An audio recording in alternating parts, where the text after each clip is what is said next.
Ya, Bu. Ya, saya menggantikan Prof. Wahyu ya. Ini Ya, Bu.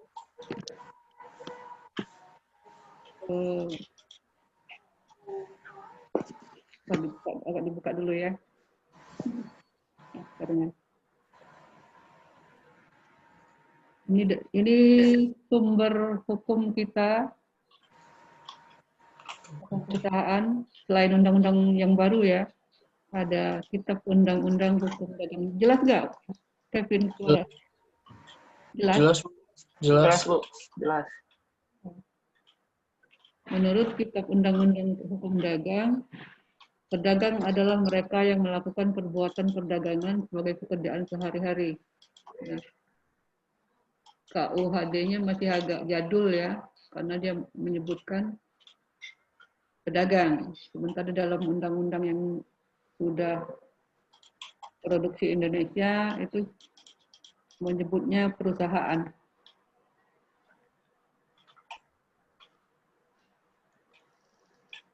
Ya, ini judulnya juga aspek hukum perusahaan. Dari judul hukum perusahaan kita sudah bisa memahami bahwa di dalam bicara perusahaan ini ada beberapa pihak. Yang pertama kita harus paham dulu pengertian hukum. Hukum dalam konteks hukum perusahaan adalah peraturan. Dalam arti luas, hukum juga bisa berarti segala sesuatu aturan, segala sesuatu norma yang tidak harus dalam bentuk undang-undang ya. Itu hukum secara umum, artinya pengertian hukum ada hukum tertulis dan ada hukum tidak tertulis. Hukum tidak tertulis kita paham adalah hukum yang hidup atau living law. Apa saja hukum yang hidup di masyarakat itu? Ada hukum adat, ada hukum kebiasaan, ada apa lagi? Ada budaya hukum, ya. Jadi itu pengertian secara luas, pengertian hukum. Sementara hukum dalam arti sempit adalah peraturan atau perundang-undangan. Kalau ingat teorinya Hans Kelsen, menyebutkan bahwa hukum adalah undang-undang. Jadi di luar undang-undang bukan hukum. Itu kalau dari segi hukum positif. Nah, itu kurang lebih pengertian hukum secara luas. Apa yang kita artikan dengan perusahaan? Nanti akan ketemu pasal demi pasal di dalam undang-undang perusahaan ya. Ya, perusahaan adalah orang perorangan atau badan hukum yang kegiatannya bertujuan untuk mencari apa? Mencari laba. Mencari laba. Jadi orientasi dibentuknya perusahaan adalah mencari keuntungan yang sebesar-besarnya dengan menghemat pengeluaran seminim-minimnya. Itu konsepnya perusahaan. Oleh karena itu, berbagai cara dilakukan agar perusahaan ini untung besar, pengeluarannya tetap ditekan seminimal mungkin. Berbagai bentuk peraturan diterbitkan untuk menguntungkan perusahaan dan sebisa mungkin untuk menekan pengeluaran, terutama pengeluaran terhadap pegawai karyawannya. Nah, ruang lingkup isinya ini tentang pengaturan, pengertian. Tadi sudah saya sampaikan pengertian perusahaan ya, bentuk perusahaan, kepemilikan, perbuatan dan pertanggungjawaban perusahaan. Sebelum kita masuk satu-satu, kita melihat dulu perusahaan itu apa saja dan bagaimana, apakah para pihak yang ada di dalam perusahaan itu. Di dalam perusahaan ini ada beberapa pihak yang terkait. Sebagai payung hukum adalah undang-undang tentang perusahaan. Di sana ada pihak karyawan yang bekerja untuk mendapatkan upah. Perusahaan menyediakan fasilitas untuk mendapatkan keuntungan. Berarti di situ ada dua pihak. Secara umum, perusahaan ini ada syarat-syarat pendiriannya, kemudian pegawai atau karyawan itu juga ada syarat-syaratnya yang ditentukan dalam Undang-Undang Tenaga Kerja yang nomor 13 tahun 2009 ya, tahun 2013 ya, yang kemarin direvisi. Nah itu di sana disebutkan dengan jelas pengertian perusahaan adalah orang atau badan hukum yang kegiatannya bertujuan untuk mencari keuntungan. Jadi salah besar kalau kita bekerja di sebuah perusahaan, ya maunya kita berimbang ya, ada prinsip keadilan yang dituangkan di dalam Pancasila dan Konstitusi bahwa harus ada keseimbangan antara salary yang dikeluarkan perusahaan dengan apa namanya output yang ingin dicapai dari sebuah perusahaan. Tapi kadang-kadang dalam pelaksanaannya terdapat ketidakseimbangan. Perusahaannya untung besar, kemudian para karyawan mendapatkan imbalan yang kurang sesuai. Ya, itu mengenai pengertian atau ruang lingkup dari hukum perusahaan itu ya. Ini dasar hukum yang lama, peninggalan zaman Belanda. Perusahaan itu disebutkannya pedagang adalah mereka yang melakukan perbuatan perdagangan sebagai pekerjaannya sehari-hari. Di sini sangat masih termasuk di dalamnya orang yang jual beli di pasar, itu bagian dari hukum dagang ya, dalam arti yang sempit. Di era modern sudah sulit menghandle kalau cuma berdasarkan definisi ini karena terjadi perkembangan yang luar biasa, terutama di akhir-akhir dekade sekarang ini, karena sudah ada digitalisasi, ada fintech, perdagangan online, ini sudah pengaruh daripada perkembangan zaman. KUHD kan dibuat di zaman Belanda dan sampai sekarang belum dicabut, tetapi diperbaharui dengan Undang-Undang buatan Indonesia, tidak secara keseluruhan tapi secara insidental.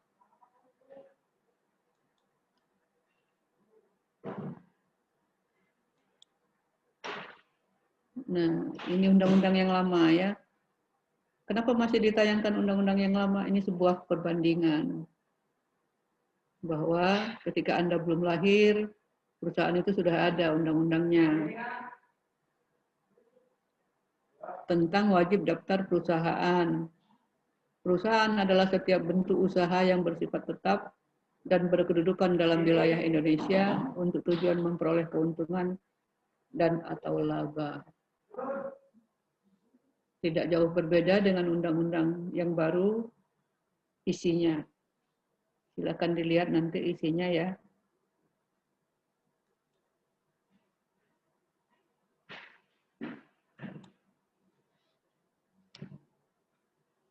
Yaitu tentang pengertian usaha. Kalau kita berusaha, warung-warung usaha juga kah termasuk dalam prinsip usaha yang ditentukan oleh undang-undang? Kita lihat definisinya. Setiap tindakan, perbuatan, kegiatan apapun dalam bidang perekonomian dilakukan oleh setiap pengusaha untuk tujuan memperoleh keuntungan. Ya, apapun kegiatan kita, tujuannya adalah untuk mencari keuntungan. Ini segi hukum ya, bukan segi religiusnya, tidak dibicarakan di sini. Misalnya berusaha pengen mencari apa? Mencari pahala, itu tidak dibicarakan karena kita bicara dengan semata-mata undang-undang. Jadi tujuannya apapun usaha yang kita lakukan adalah untuk mencari keuntungan. Jadi kalau usaha itu tidak akan mendatangkan keuntungan, cepat-cepat ditutup karena pengeluaran akan tetap banyak, pemasukannya tidak ada, berarti tidak terjadi keseimbangan.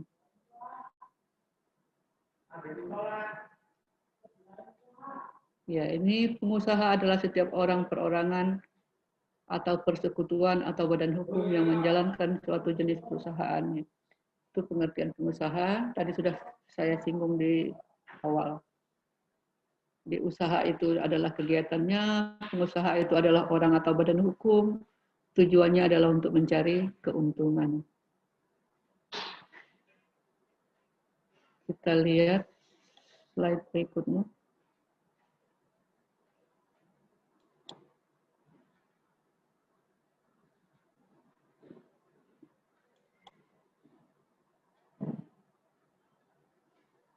Ya, ini pengertian perusahaan dilihat dari unsur utamanya.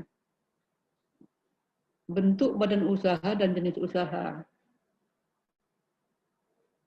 Akibatnya terpenuhnya unsur lainnya seperti terus-menerus tujuan perusahaan dan keuntungan. Jadi dalam berkegiatan usaha ini tidak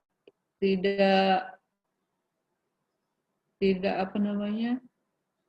Tidak sedikit-sedikit, tidak hari ini bekerja, tidak ajak, maksudnya tidak ajak ya. Hari ini berusaha, besok istirahat, besoknya lagi istirahat. Itu bukan perusahaan. Perusahaan itu terus menerus ajak dan berkesinambungan. Enggak putus-putus. Itu pengertian perusahaan yang terkandung dalam bentuk badan usaha dan jenis usaha. Kemudian di dalam bicara perusahaan ini ada yang berbadan hukum, ada yang tidak berbadan hukum. Yang berbadan hukum seperti PT, CP, apalagi firma, yaitu bentuk badan usahanya. PT ada yang tertutup, ada PT yang terbuka. Nah, kalau bicara perusahaan, pasti kita bicaranya tentang badan hukumnya, berbadan hukum atau non hukum. Berbadan hukum ya tadi PT ya, CP, firma. Kalau dia perusahaan itu tidak berbadan hukum, apakah bisa disebutkan dia sebagai perusahaan? Bisa nggak kira-kira? Enggak, Bu. Bukan ya. Kalau hari ini saya berdagang bakso, tapi dagang bakso saya belum terdaftar, hanya dikerjakan oleh keluarga, itu usaha yang tidak berbadan hukum. Usaha yang berbadan hukum dia harus memenuhi standar yang ditetapkan oleh undang-undang. Ya, jadi itemnya kalau bicara perusahaan pasti dalam skala yang cukup besar, ada jumlah pegawai yang ditentukan oleh undang-undang tenaga kerja yang bisa dikatakan perusahaan itu dia harus memiliki sekian pegawai, asetnya berapa, kemudian dana diamnya berapa, itu ada persyaratannya. Seperti kalau usaha perbankan, dia harus berbentuk, ada yang berbadan hukum, ada yang tidak berbadan hukum. Adakah perusahaan keuangan yang tidak berbadan hukum? Ada, banyak. Badan hukumnya apa misalnya? Koperasi. Badan hukum juga dia kan? Apalagi yayasan, berbadan hukum juga. Yaitu berbadan hukum dalam bentuk yang lain. Ada BMT, pernah dengar BMT? Usaha juga, usaha di bidang keuangan berbasis BMT. Baitul Mal, apa BMT itu? Yang biasanya ada di masjid-masjid. Itu usaha juga. Tapi dia tidak berbadan hukum PT, CV, atau firma. Dia badan hukumnya BMT yang sejenis koperasi ya. Kita lihat berikutnya, slide berikutnya. Ya, ini bentuk-bentuk hukum perusahaan. Apa ada slide yang terlewat? Unsur perusahaan. Bentuk badan usaha, kegiatan ekonomi perdagangan, jasa, dan industri. Kalau pelayanan jasa itu apa contohnya? Perusahaan apa? Ekspedisi, betul nggak? Ekspedisi masuk, karena bidang jasa. Apalagi? Dia non-industri. Kalau industri jelas dia memproduksi Indomie, dia memproduksi teh gelas, ya, teh kotak, itu jelas. Tapi kalau jasa agak kurang nampak. Tapi kita selalu menggunakannya. JNE misalnya itu jasa. Terus menerus. Ya, usaha itu harus terus menerus dan tidak terputus-putus. Ajak, ya, berkelanjutan, jangka panjang. Itu disebut perusahaan. Berikutnya adalah terang-terangan. Artinya diketahui oleh publik bahwa sebuah perusahaan memproduksi apa. Misalnya pabrik di tempat kita ini di Lampung ada pabrik nanas. Jelas dia PTX itu memproduksi nanas kaleng. Untuk dia apa? Untuk diekspor. Jadi jelas terang-terangan. Perusahaan yang legal atau berizin. Nanti ada ketemu juga materi perusahaan yang legal itu yang seperti apa. Ya. Tidak bisa ujuk-ujuk disebut dia perusahaan legal, tapi ternyata sesungguhnya dia tidak legal. Nah, ini yang berikutnya adalah orientasinya adalah keuntungan. Seperti yang saya sebutkan di awal tadi. Tidak ada sebuah perusahaan yang berdiri untuk tidak mencari laba. Itu adalah pekerjaan yayasan. Kalau yayasan memang tujuannya memang tidak mencari untung. Kalau dia dapat untung itu adalah adalah bonus. Memiliki pembukuan terkait dengan kewajiban pajak dan kebutuhan kredit bank. Harus ada ya, ada buku besar, ada buku kecilnya, ada uang masuk dan ada uang keluar. Itu harus jelas. Kemudian ada juga pembukuan tentang kewajiban pajaknya dan kebutuhan kredit bank. Itu unsur-unsurnya. Ini bentuk-bentuknya. Ditinjau dari jumlah pemilik, perorangan, dan persekutuan. Ditinjau dari status pemilik swasta, negara, dan asing. Ada milik negara, maksudnya ada milik swasta, dan ada milik perusahaan asing yang bisa melalui leasing di Indonesia. Apa saja misalnya status pemilik swasta? Ada perusahaan bubur kertas, itu milik swasta. Ada perusahaan Pertamina, itu milik negara.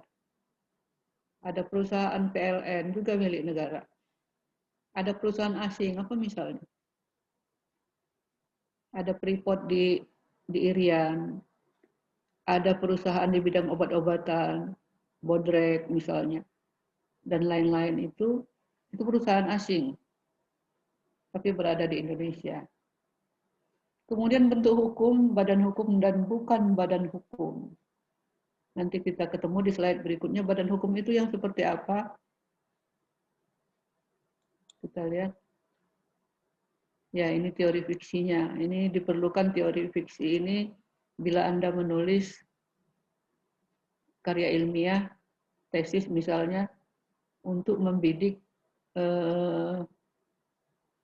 hukum perusahaan dan hukum tenaga kerja. Teori fiksi bisa digunakan. Kita lampaui. Ini syarat badan hukum. Pertama, memang harus ada pemisahan harta kekayaan antara kekayaan individu dan kekayaan badan hukum. Kalau tidak ada pemisahan, berarti dia bukan perusahaan berbadan hukum. Bisa saja ini perusahaan keluarga, bisa saja ini masih belum masuk perusahaan dalam skala persyaratan yang ditetapkan undang-undang. Dia sejenis usaha lokal, keluarga misalnya. Ini dalam hal masih terjadi percampuran harta kekayaan. Ada organisasi, jelas harus ada. Organisasi apa maksudnya? Struktur organisasi. Ada ownernya, ada direkturnya, ada manajernya, ada komisaris, ada direktur. Ini struktur. Kemudian ada tujuan. Tujuannya apa? Ya mencari keuntungan. Kalau sudah perusahaan sudah tidak untung, sudah tidak bisa lagi disuntik dananya, ya siap-siap gulung tikar. Ada tanggung jawab yang terbatas, yaitu tadi dipisahkan oleh tanggung jawab direktur, tanggung jawab komisaris, tanggung jawab owner yang tidak bisa bercampur aduk. Jadi tanggung jawabnya terpisah dan jelas. Ada pengesahan dari menteri yang berwenang. Ya, ini kalau disebutkan perusahaan itu legal. Perusahaan kecil aja setingkat kecamatan harus ada izin camat ya. Dan harus bayar pajak. Itu namanya legal walaupun dalam skala kecil. Apalagi kalau perusahaan dalam skala besar, apalagi dia berbadan hukum PT, PT-nya juga PT-nya go public seperti PT Indofood. Nah, ini sudah kelasnya sudah berbeda. Ya.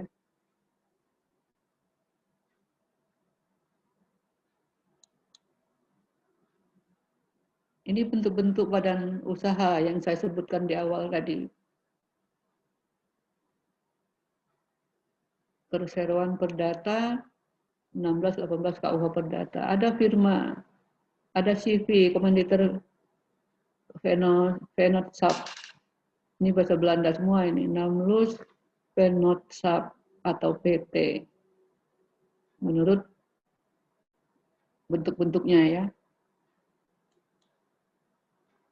Merupakan suatu badan usaha yang dibentuk oleh satu orang.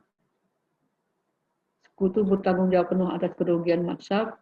Sekutu berhak melakukan hubungan hukum keluar dengan pihak ketiga dan ke dalam. Itu tentang maksabnya.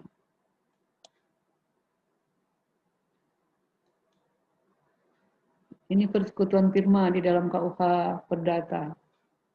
Firma adalah nama bersama, anggota firma disebut firman. Anggota firma bertanggung jawab untuk berhubungan dengan pihak ketiga, baik ke dalam maupun keluar. Jika salah satu anggota firma keluar, mengakibatkan bubarnya suatu firma. Setiap anggota firma bertanggung jawab secara penuh atas segala kerugian yang ditimbulkan oleh firma. Sekutu firma tidak memiliki status badan hukum. Pertanyaannya, masihkah firma ini berlaku sekarang ini? Yang dulu S1-nya hukum perdata, ada yang bisa menjawab? Enggak ada ya. Ini dari Han apa dari S1-nya? Siapa yang S1-nya udah di perdata? Saya, Bu. Iya. Bisa dijawab, masih berlaku nggak persekutuan firma?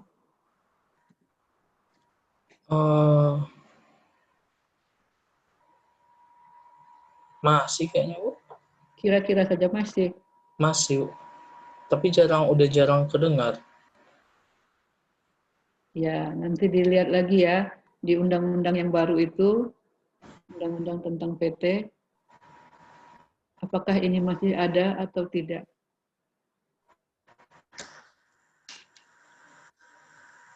Persekutuan komanditer memiliki sekutu pasif, sekutu komanditer, dan sekutu aktif atau sekutu pengurus atau sekutu komplementer. Ini bahasa Belanda yang diterjemahkan dalam bahasa Indonesia, jadi agak-agak gimana gitu ya. Sekutu itu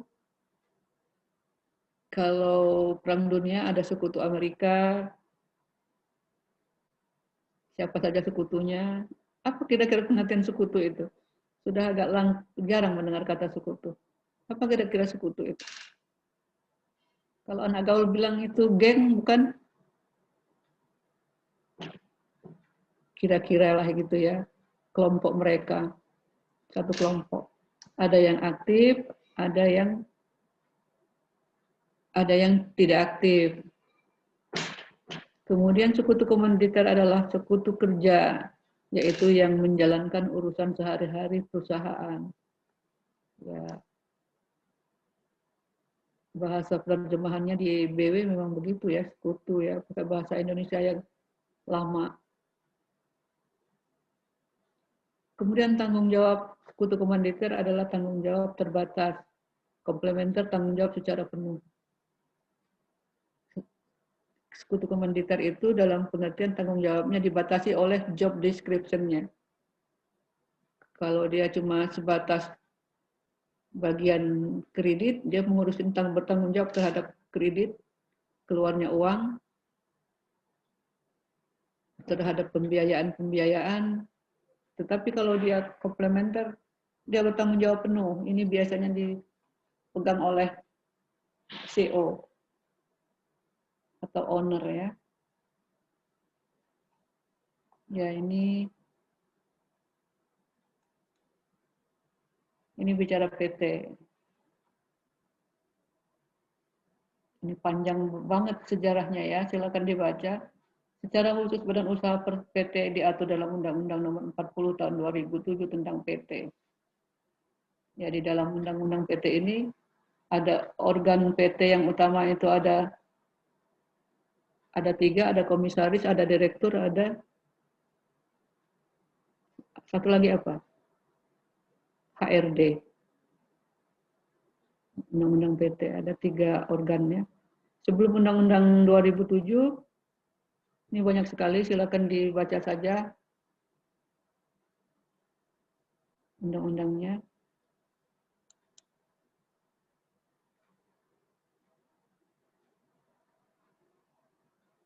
Ya.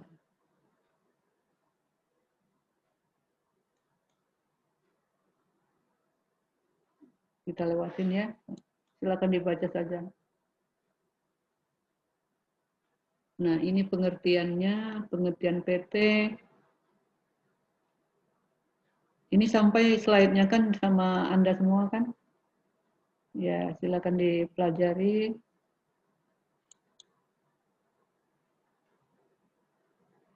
Ini undang-undang PT. Undang-undang PT ini memang terkait erat kalau dia bicara, kan di dalam sebuah perusahaan ada perusahaannya, ada orang yang menjalankan perusahaan.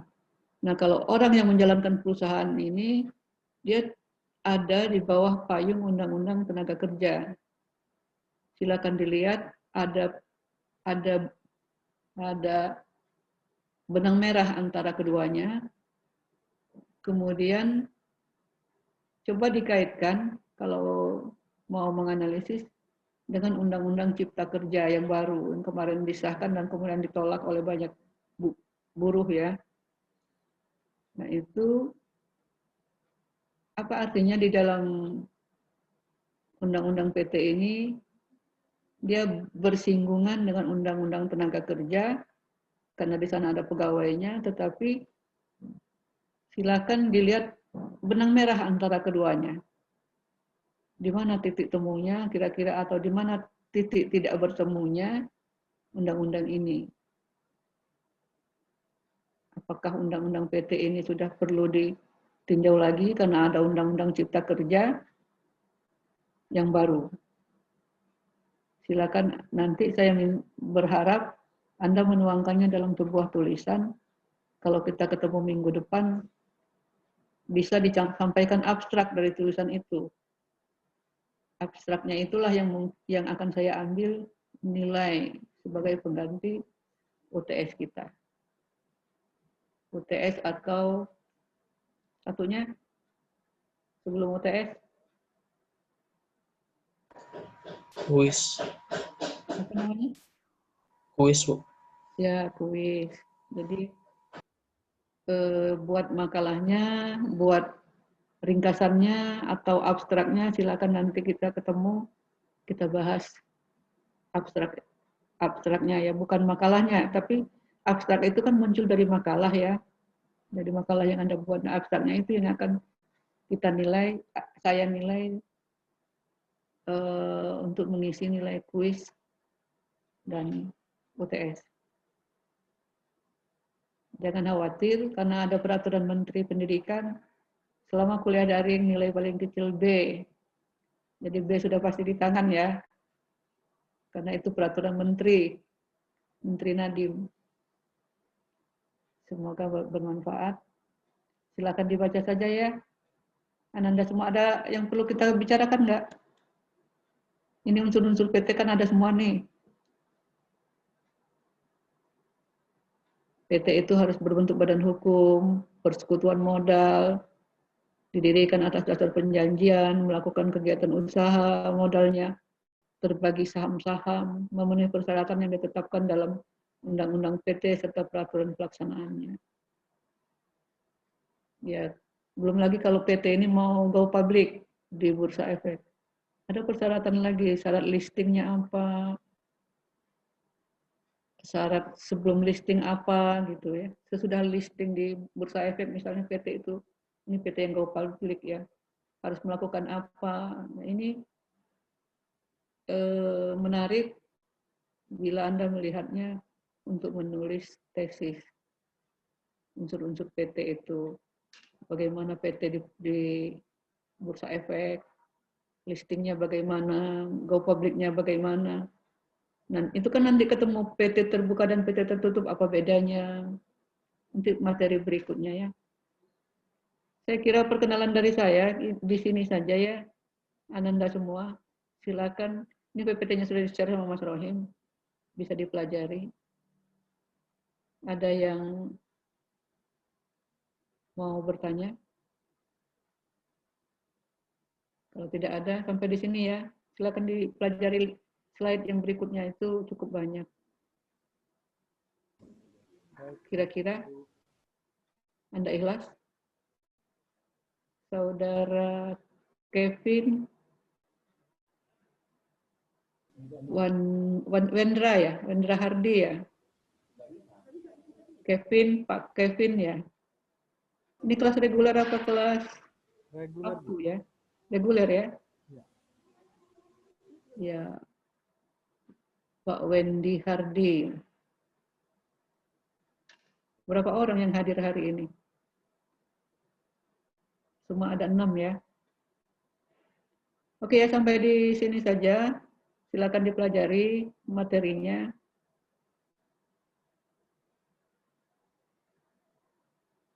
Dalam slide yang ada di Anda ya semua ya. Oke, sampai di sini saja. Ketemu lagi kita minggu depan. Silakan dipelajari PT-nya, silakan disiapkan materi untuk kuis dan UTS. Oke, mohon maaf atas segala kekurangan. Sampai ketemu minggu depan. Assalamualaikum warahmatullahi wabarakatuh.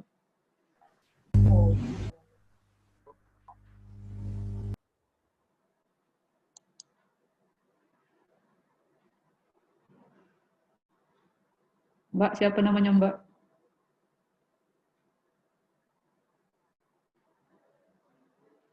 Masih on kah? Berempat, berlima ya. Oke, Assalamualaikum.